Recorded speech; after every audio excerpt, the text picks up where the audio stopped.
ನಮಸ್ಕಾರ, welcome back to my channel. ಎಲ್ಲರೂ ಹೇಗಿದ್ದೀರಾ? ಐ ಹೋಪ್ ಎಲ್ಲರೂ ಚೆನ್ನಾಗಿದ್ದೀರಾ ಅನ್ಕೊತೀನಿ. ಬನ್ನಿ ಇವತ್ತು ಆಲೂ ಬಟಾಣಿ ಗ್ರೇವಿ ಮಾಡೋ ವಿಧಾನವನ್ನು ನೋಡೋಣ. ಇಲ್ಲಿವರೆಗೂ ಯಾರೆಲ್ಲ ವಿಡಿಯೋನು ನೋಡ್ತಿದ್ರ ದಯವಿಟ್ಟು ಶೇರ್ ಮಾಡಿ, ಸಬ್ಸ್ಕ್ರೈಬ್ ಮಾಡಿ ಮತ್ತು ಕಮೆಂಟ್ ಮಾಡೋದನ್ನು ಮರಿಬೇಡಿ.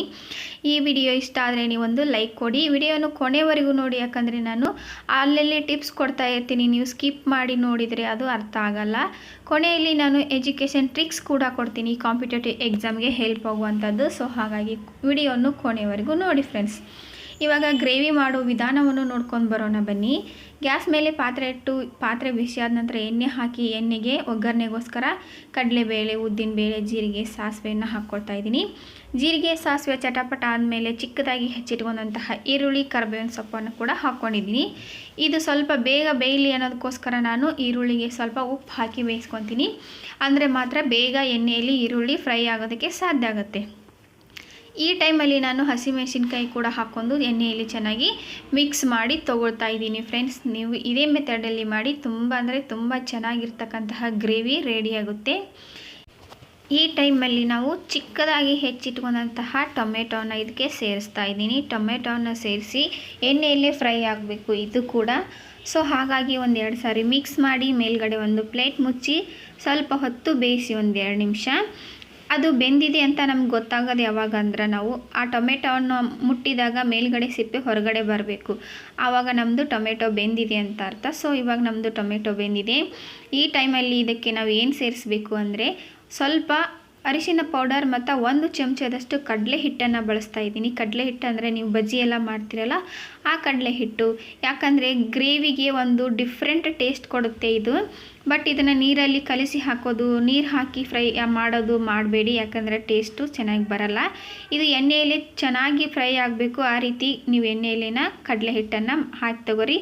ಗ್ರೇವಿ ತಿಕ್ಕು ಬರ್ತೈತಿ ಮತ್ತು ಗ್ರೇವಿ ಟೇಸ್ಟ್ ಚೆನ್ನಾಗಿ ಬರುತ್ತೆ. ಇದೆಲ್ಲ ಫ್ರೈ ಆದ ನಂತರ ನಾನು ನೆನೆಸಿ ಕುದಿಸಿಟ್ಕೊಂಡಂತಹ ಬಟಾಣಿಯನ್ನು ಹಾಕ್ಕೊಳ್ತಾ ಇದ್ದೀನಿ. ನೀವು ಬೇಕಿದ್ದರೆ ಹಸಿ ಬಟಾಣಿಯನ್ನು ಡೈರೆಕ್ಟಾಗಿ ಹಾಕ್ಕೊಳ್ಬೋದು.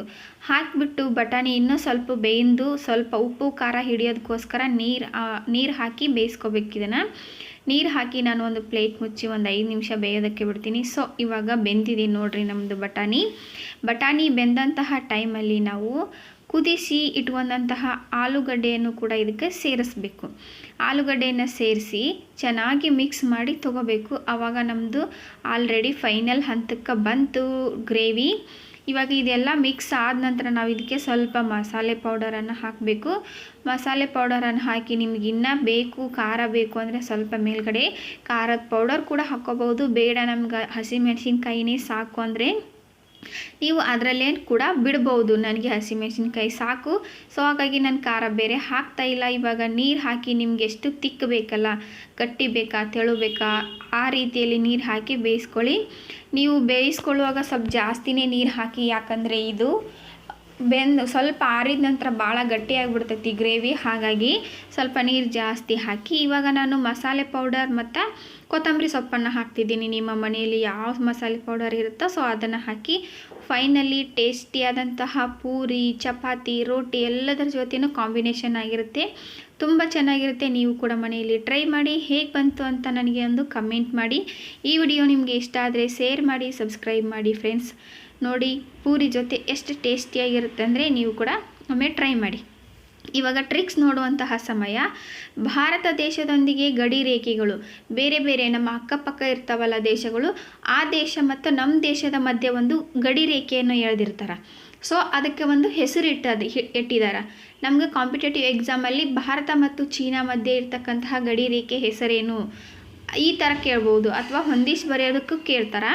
ಹಾಗಾಗಿ ನಾವು ಕೇಳಿದಾಗ ತುಂಬ ಕನ್ಫ್ಯೂಸ್ ಆಗುತ್ತೆ, ಯಾವ ರೇಖೆ ಯಾವ ದೇಶದ ಮಧ್ಯೆ ಇದೆ ಅಂತ. ಆವಾಗ ನಾವು ಈ ಟ್ರಿಕ್ಸನ್ನು ನೆನಪಿಟ್ಕೋಬೇಕು. ಫಾರ್ ಎಕ್ಸಾಂಪಲ್ ಗಡಿ ರೇಖೆ ಏನು ಅಂತಂದರೆ, ಒಂದು ಯಾವುದೇ ಪೊಲೀಸ್ ಸ್ಟೇಷನ್ ಇರ್ತಂತ ಇಟ್ಕೋರಿ. ಈ ಪೊಲೀಸ್ ಸ್ಟೇಷನ್ ಸರಹದ್ದು ಇಲ್ಲಿಗೆ ಮುಕ್ತಾಯ ಅಂತ ಅಲ್ಲೊಂದು ಬೋರ್ಡ್ ಹಾಕಿರ್ತಾರೆ, ನೀವು ರೋಡಲ್ಲಿ ಹೋಗುವಾಗ ನೋಡಿರ್ತೀರ.